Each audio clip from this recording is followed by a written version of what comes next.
Boker Tov. A number of years ago, there was an article in the New York Times.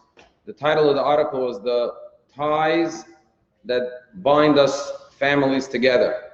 And the article was about two psychologists from Emory University who did a study to determine what is it that keeps families strong and intact and functional versus families that are sometimes weak and falling apart. And they found, they made a remarkable discovery. They found that they created a test which was called the Do You Know test, where they asked kids how much they know about their personal family history. And they asked them questions like, do you know where your parents met? Do you know which schools your parents went to? What do you know about your grandparents, right?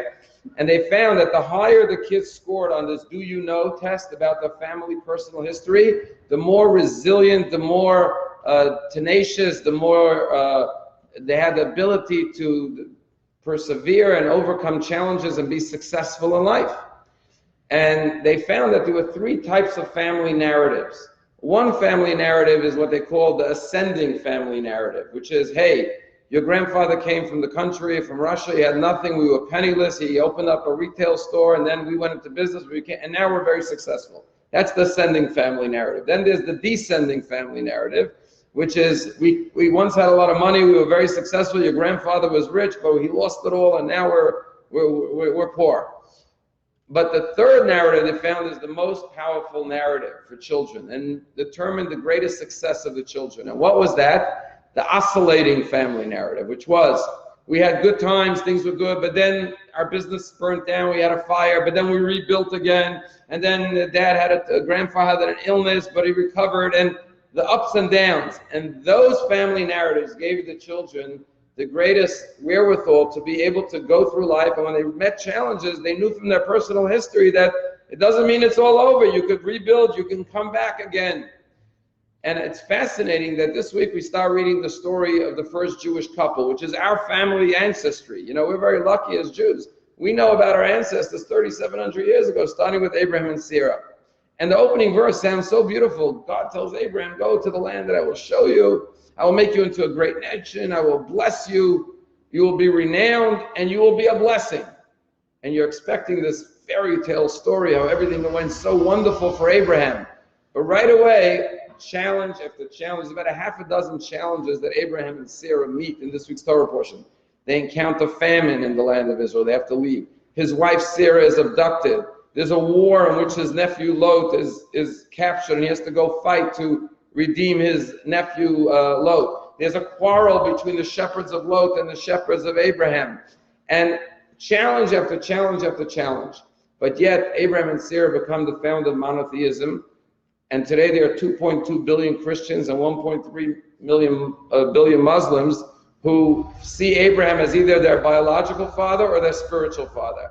And what this story teaches us and teaches our children and our grandchildren when we tell them the story of Abraham and Sarah is that just because God makes great promises to you, that you will become a great nation, the Jewish people have emerged from Abraham and Sarah, and all the nations of the world will be blessed through you. Monotheism and Abraham's legacy is shared by more than half of the world's population, more than 3 billion people.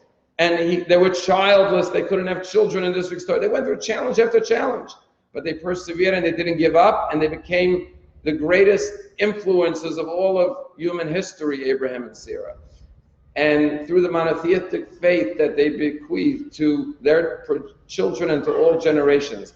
And that's why as we start the story of Abraham and Sarah now, it's so important we learn the story and teach it to our children and grandchildren. Because what better role models could our children and grandchildren have than our ancestors, our forefathers? And we're going to go through the whole book of Genesis, and it'll be all the stories of our patriarchs and matriarchs, and it will show us how they went through the hardships, but they emerged stronger and greater and left an everlasting legacy. And so in our personal lives, we have to tell our children and grandchildren, if you encounter a challenge, it's okay. Sometimes the challenges of life make you stronger, and therefore you should be like Abraham and Sarah and persevere. I love telling the story about the hat salesman who would go from town to town selling hats, and one day he's tired, so he takes a little nap under the tree and he puts his hats down. And when he wakes up, the hats are gone. He looks around and he sees in the tree on every branch there's a monkey wearing another one of his hats. So he's thinking, how am I going to get my hats back? So he knows monkey see, monkey do. So he takes off his hat and he throws it on the ground. Immediately, all the monkeys throw their hats onto the ground. He runs and grabs his hats and goes home. He tells his family the amazing story, how he got his hats back. And this becomes a family legacy. 2 generations later, his son is a traveling hat salesman, and he has the same experience. He lays down, takes a nap, puts the hat over his eyes, wakes up, the hats that he left in front of him are gone. He looks up, he sees all the monkeys wearing hats. So he says, I'm going to do what my grandfather did. He remembers the story. So he takes off his hat, he throws it down. A monkey jumps down and grabs the hat. And as the monkey's about to turn and run, the monkey says to him, what do you think? You're the only one who had a grandfather? So everyone has grandparents, but no one has grandparents like the Jewish people that go back thousands of years. Stop someone in the street and say, who are your grandparents 100 years ago, 200 years ago, 300 years ago? People don't know. We could tell you their names, where they lived, what they did. And so the Torah that we're starting to read, the story of Abraham and Sarah, is our family album.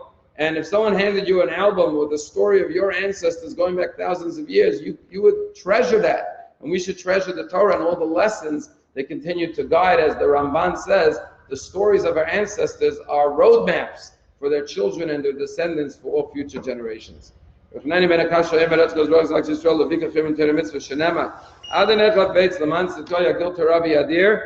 going to say the final Kaddish on page 52, the Rabbi's Kaddish.